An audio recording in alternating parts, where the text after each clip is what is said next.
이스라엘 백성들이 70년 동안 바벨론 땅에서 포로로 살죠. 나라도 잃고 고향도 잃고 성전도 잃어버렸습니다. 성전만 잃은 게 아니죠. 예배 없는 70년을 살아야 했습니다. 하나님이 잃어버린 70년이 되고 말았습니다. 그들은 이 유다 백성들은 바벨론의 화려한 신전과 바벨론 도시의 그 번영을 보면서 넋두리를 합니다. 하나님은 우리를 버리셨나 보다.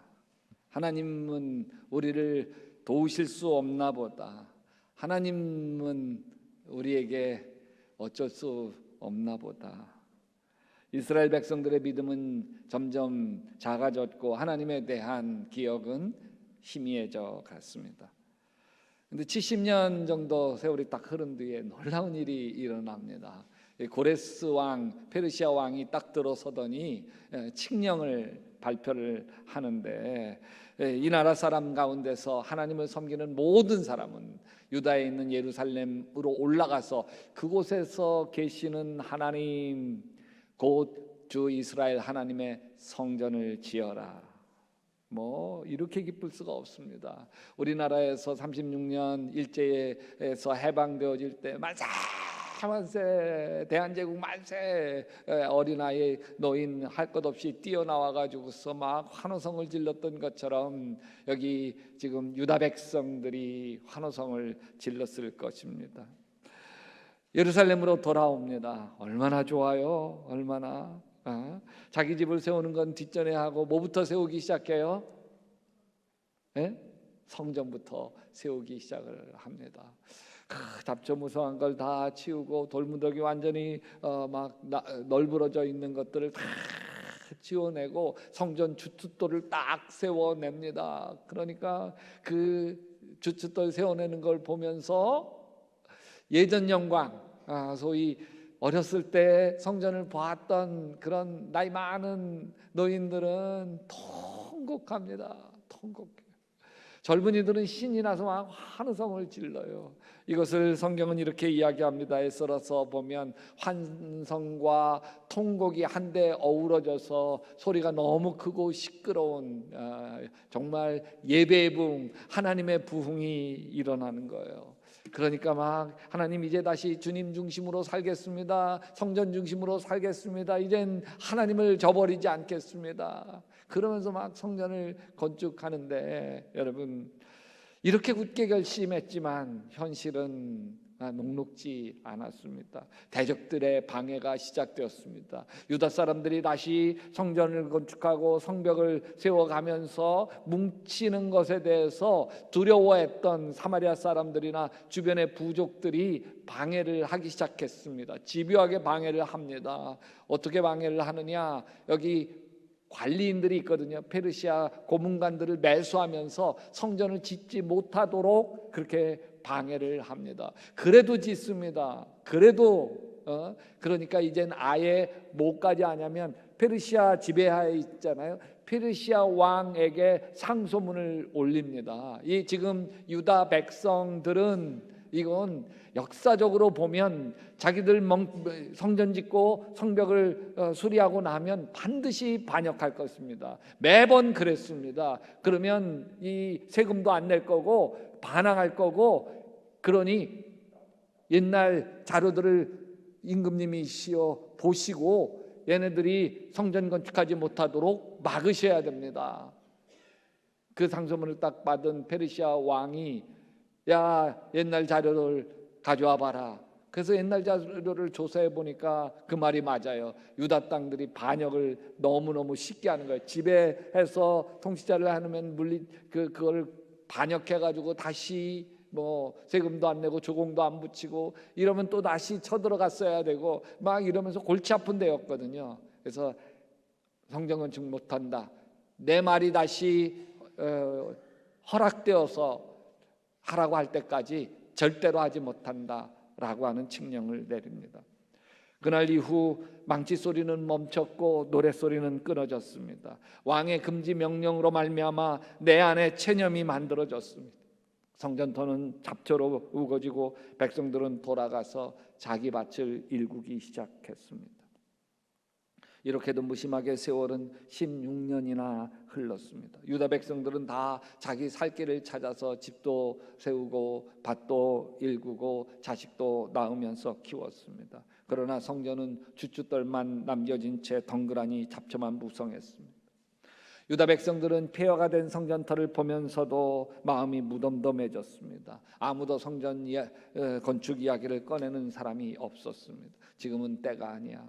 아니, 왕이 임금이 하지 말라는데 그거 어겼다가 얼마나 또 화가 우리 가운데 미칠까. 안 돼. 믿음을 포기합니다. 이미 하나님을 포기합니다. 바로 이때 하나님이 학개 선지자를 보낸 거예요. 같이 읽어볼까요? 성전이 이렇게 무너져 있는데 지금이 너희만 잘 꾸민 집에서 살고 있을 때란 말이냐. 그들은 집을 지었지만 마음은 비어 있었고 곡식은 많았지만 기쁨이 말라 있습니다. 하나님 없는 풍요는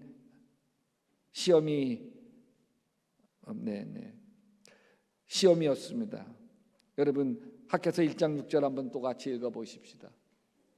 너희는 씨를 많이 뿌려도 거두지 못하고 먹어도 배부르지 못하며 입어도 따뜻하지 못하니 이는 나의 집은 황폐하고 너희는 각각 자기의 집 일에만 바쁘기 때문이다.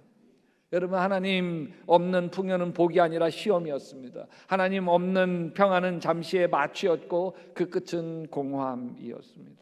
그래서 시편 기자는 이렇게 이야기합니다. 여호와께서 집을 세우지 아니하시면 세우는 자의 수고가 헛되니라. 이때 하나님은 학개 선지자만 보낸 게 아닙니다. 스가랴 선지자도 함께 보내요. 이 학개 선지자와 스가랴 선지자 역할이 조금 달라요. 학개 선지자는 현실을 보게 합니다. 그래서 야단쳐요. 책망을 합니다. 너 그러면 되냐? 꾸짖습니다. 학개 선지자는. 근데 스가랴 선지자는 환상을 봅니다. 하나님의 뜻을 봐요. 그래서 하나님의 뜻을 전하는 거예요.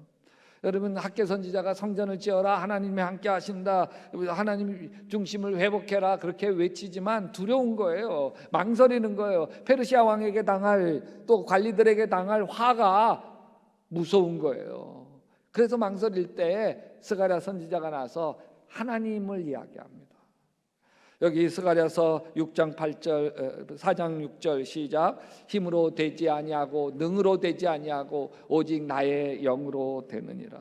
이 말씀이 꺼져가던 심령에 불을 붙입니다. 백성들의 마음을 다시 불태웁니다. 하나님에 대한 열정으로 불태우기 시작합니다. 야, 우리가 멈췄던 이유는 힘이 부족해서가 아니라 믿음이 식었기 때문이구나. 하나님이 일하시면 누가 막으랴. 할렐루야. 스가랴는 또 이렇게도 이야기합니다. 같이 합시다. 시작이 미약하다고 비웃는 자가 누구냐? 스룹바벨이 돌로 된 측량추를 손에 잡으면 사람들은 그것을 보고 기뻐할 거다. 보고 모일 거라는 거예요. 하나님이 사람들을 뭉치게 해줄 거라고 하는 거예요. 하나님이 보고 계시니 시작하라는 거예요. 스가랴는 단순히 성전 재건하라고 막 인간적으로 독려한 사람이 아닙니다. 하나님의 임재, 하나님의 부흥이 일어나도록 일깨운 사람이에요. 하나님은 이 문제덩어리 큰 산 앞에서 머뭇거리고 있는 유다 백성들을 향해 말씀하십니다. 큰 산아, 내가 무엇이냐? 내가 스룹바벨 앞에서 평지가 되리라. 이 사마리아 방했구나. 너희들이가 무엇이냐? 내가 스룹바벨 앞에서 평지가 되리라. 여기 주변 유다의 이방 민족들아, 내가 무엇이냐? 내가 스룹바벨 앞에서 평지가 되리라. 여러분 인생에도 지금 큰 산이 있지 않습니까? 넘을 수 없을 것 같은 커다란 문제가 여러분 앞을 가로막고 있지 않습니까? 아무리 발버둥 쳐도 꿈쩍하지도 않는 재정의 문제, 가정의 문제, 질병의 문제, 사업의 문제로 힘들지 않으십니까? 눈물로 견뎌야 하는 관계의 상처로 힘들고 어렵게 버티고 살고 있지 않습니까? 여러분 이 시간에 하나님이 하신 말씀을 들으시기를 바랍니다. 시작. 큰 산아, 내가 무엇이냐? 내가 스룹바벨 앞에서 평지가 되리라. 제가 큰 산아 그러면 내 기도 앞에서 평지가 되리라 한번 해보시기 바랍니다. 큰 산아, 질병아, 마음의 불안과 염려야, 가정의 다툼과 갈등아, 경제적인 어려움아, 아멘. 그래 낙심하지 마십시오. 우리의 힘이 아닙니다. 힘으로도 안 되고 능으로도 안 되고 여호와의 영으로 되느니라. 아멘. 여러분, 하나님께서 큰 산을 평지로 만들어 주실 것입니다.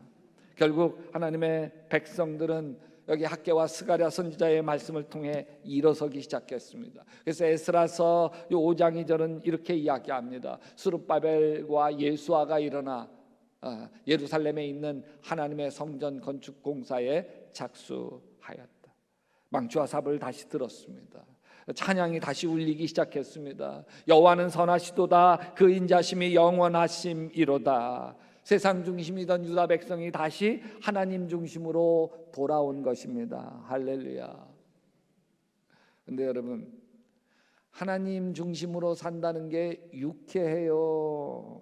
아니면 따분해요? 어떤 분들은 이렇게 이야기하시는 분이 있어요. 예수 믿어도 좀 늦게 믿고 싶대. 늦게. 마지막에 인생 끝에 이제 늙어서 이제 낙이라고는 천국 가는 것밖에 없을 때 그때 가서 예수를 믿고 싶어 한다는 거예요. 왜요? 젊은 날에는 세상 유혹이나 세상 재미에 푹 젖어서 살고 싶기 때문입니다. 이런 분들은 갑자기 죽는 건 조심해야 되는 거예요. 갑자기 죽어서는 큰일 나는 거죠. 여러분, 이들은 예수 믿는 거, 하나님 중심으로 사는 것이 나를 다 지워버리고 고리타분한 인생을 살아가게 되는 것이라고 착각합니다. 아니에요. 하나님 중심으로 살면 나를 지워버리는 것이 아니라 오히려 하나님 안에서 진짜 내가, 온전한 내가 회복되어지는 거예요. 옛사람 벗어버리고 새 사람으로 옷 입게 되는 거예요. 여러분 보세요. 하나님이 아니라 내가 중심일 때, 내 자아가 내 인생을 이끌어갈 때 내가 원하지 않는 나로 살아가게 되어집니다. 우리가 이렇게 짝을 만나서 이제 결혼식을 하고 신혼여행 갔다 오고 알콩달콩 살죠. 그때 누구나 다 그런 마음 가져요. 참 행복한 가정 이루리라. 내 배우자 내가 평생 행복하게 주리라. 다 그런 마음 가져요. 누구도 그런 마음 갖지 않는 사람이 없습니다. 그런데 살면서 자꾸 다툼이 생기기 시작하고 나를 사랑한다면 나한테 이럴 수 있어, 이런 섭섭함들이 생기기 시작해요. 그래서 서로가 힘겨운 시간들을 보내게 되죠. 여러분, 여기 배우자가 힘겨워하는 게 옆집 사람 때문에 힘겨워하는 게 아니에요. 나 때문에 힘겨워하고 나 때문에 눈물 짓고 나 때문에 외로워하고 그러는 거죠. 누가 이렇게 만들었어요? 누가? 알콩달콩 살면서 자식을 낳아서 키우게 되죠. 그 자식을 얻을 때 온 천지에 행복한 사람은 나밖에 없는 것 같잖아요. 얼마나 뿌듯해요. 그래서 그냥 이 아이에게 정말 좋은 엄마 아빠 되어지리라, 반듯하게 기도와 사랑으로 혼내고 야단치지 않고 잘 키우리라, 1000번 만번 다짐하고 아이를 볼 때마다 행복한데, 자라면서 이 아이가 고집이 생기기 시작하고 이 아이가 말 들어먹지 않죠. 친구들과 어울리죠. 하라는 공부는 안 하죠. 속 터지죠. 그러면서 이 아이들에게 잔소리하게 되고, 잔소리하다가 조금 지나쳐서 너무 험하게 말을 하고 또 손찌검도 하게 되어지고, 그러면 아이들은 더 틀어지고. 여러분, 저도 인생의 로망이 자식과 아들과 친구처럼 지내는 거 인생의 로망이었어요. 네, 그렇게 될 줄 알았어요. 제가 문자를 보내면 여러분, 그러면 아빠는 어떻게 지내요? 뭐 이것저것 이러면 얼마나 좋아요. 잘 지내냐? 그건 이것저것 좀 대화하자는 거잖아요. 잘 지내냐? 네, 끝.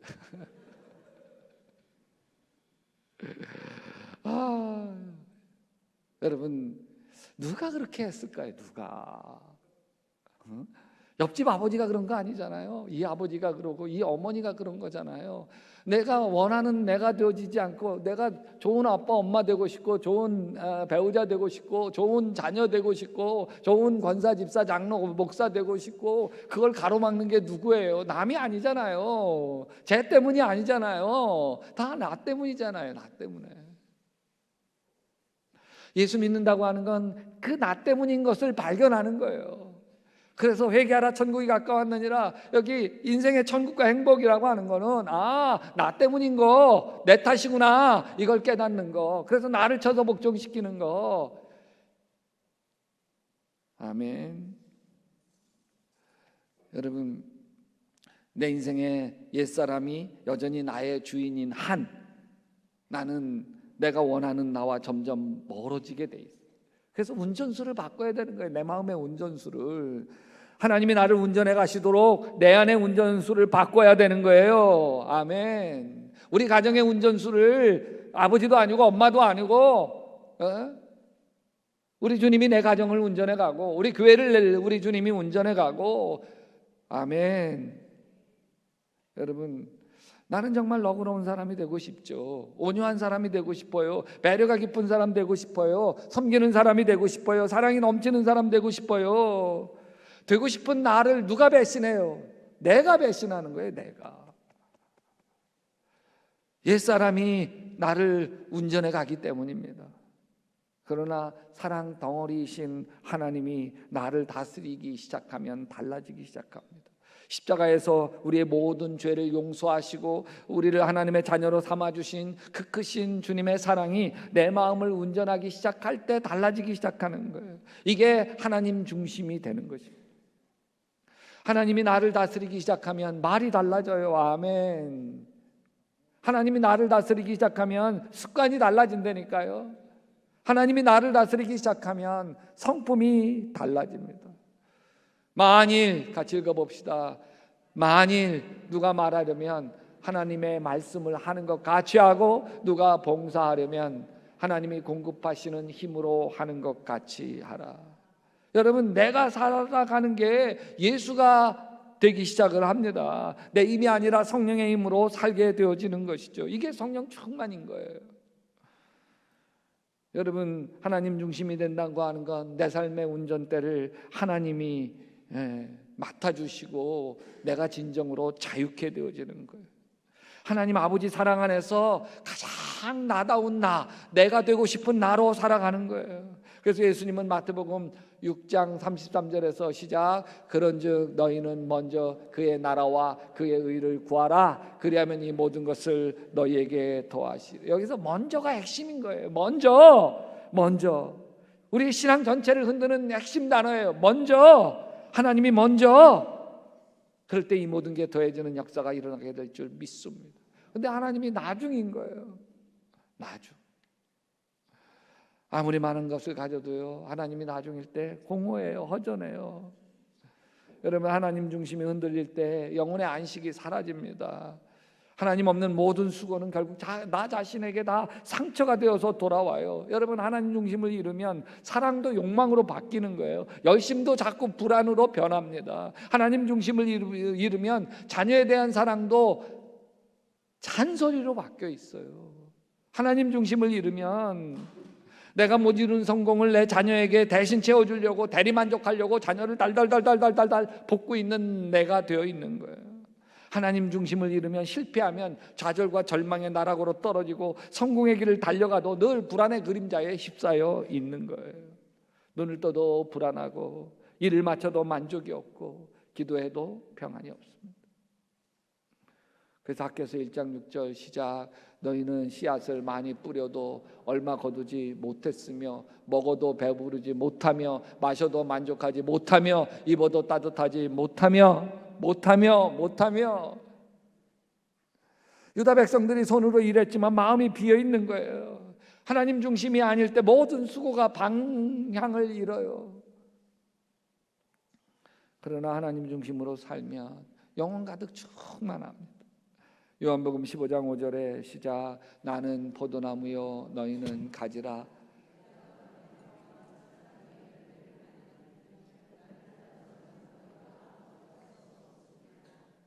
여러분, 우리가 하나님 안에 거한다고 하는 거, 그거는 내 의지와 내 욕망이 잠잠해지고 하나님의 뜻이 내 안에서 숨쉬기 시작하는 거예요.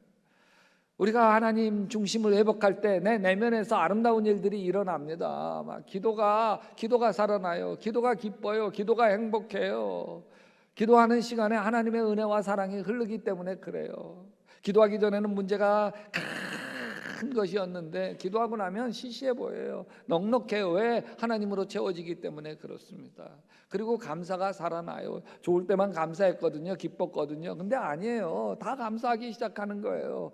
왜? 하나님이 나와 함께 하시니까. 주님이 나와 동행하시니까. 어떠한 형편에든지 자족하기를 배웠다, 감사하기를 배웠다는 거예요. 풍부에 처할 줄도 알고 가난에 주할 줄도 알아. 어떠한 형편에든지. 아멘. 그리고 평안이 찾아와요. 나의 평안을 너에게 주노니 내가 너희에게 주는 건 세상이 주는 것 같지 아니하노라.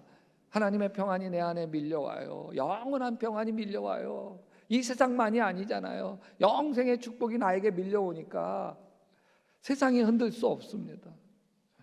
여러분, 주님이 이렇게 얘기하는 거예요. 나를 중심에 둬. 그래야 진정한 행복이 내 안에 가득하단다.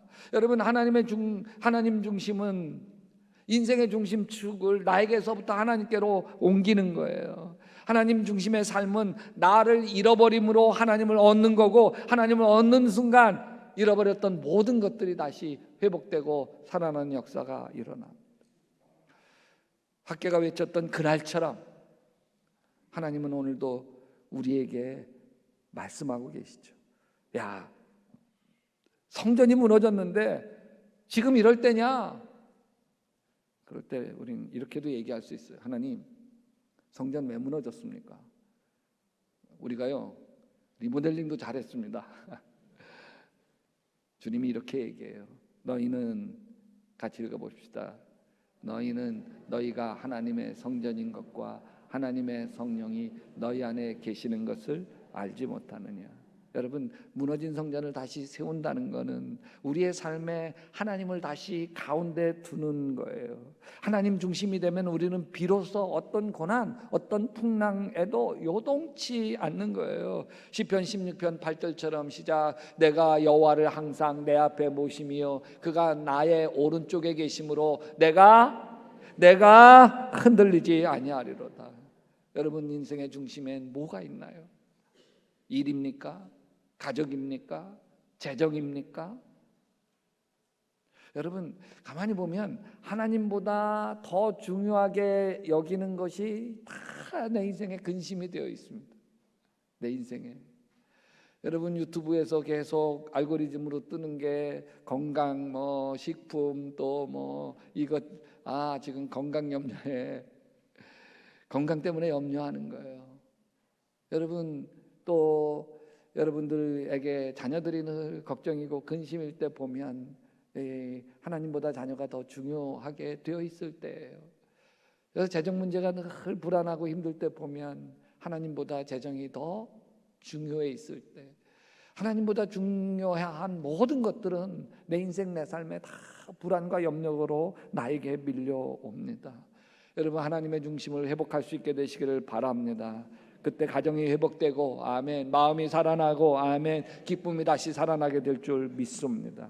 왜냐면요, 하나님이 내가 원하는 내가 되도록 만들어 주시기 때문입니다. 하나님이 내 영혼이 달된과 같이 범사가 잘 되고 강건하게 하시는 하나님의 축복이 내 안에 흐르도록 이루어 주시기 때문입니다. 그 하나님의 은혜를 붙들게 되시기를 주님의 이름으로 축원합니다. 축원합니다.